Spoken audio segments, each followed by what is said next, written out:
Notre discussion, on a tué les parents devant leurs enfants, on a exécuté des civils, on a violé des femmes, les villes sont bombardées pour organiser des massacres de masse. Devant l'ONU ce soir, le président ukrainien était en colère. Le visage marqué, il a interpellé l'Occident avec force, la renvoyant une forme d'inertie à sa responsabilité face à celui qu'il considère désormais comme le plus grand criminel de la planète, Vladimir Poutine. L'issue, selon lui, désormais, ce sont les armes. Face à l'onde de choc du massacre de Boutcha, l'Europe prépare sa riposte.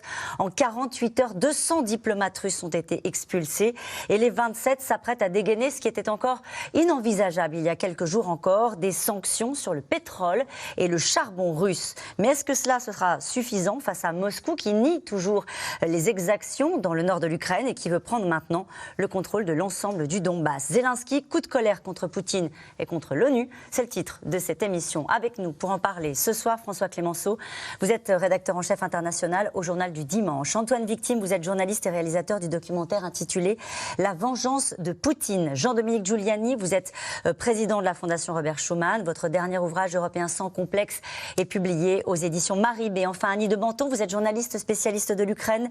Vous avez été conseillère culturelle à l'ambassade de France à Kiev de 1998 à 2001 et correspondante permanente à Moscou pour Radio France de 1993 à 1997. Je rappelle votre livre Ukraine, l'indépendance à tout prix, publié chez Buchet-Castel. Bonsoir à tous les quatre. Bonsoir. Merci de participer à ce C'est dans l'air en direct. Cet après-midi, Volodymyr Zelensky s'exprimait face à l'ONU, François Clémenceau. Ça s'appelle un coup de colère. Il y avait beaucoup d'émotions, mais aussi beaucoup de rage contre l'Occident. Oui, c'est dans la tonalité de toutes les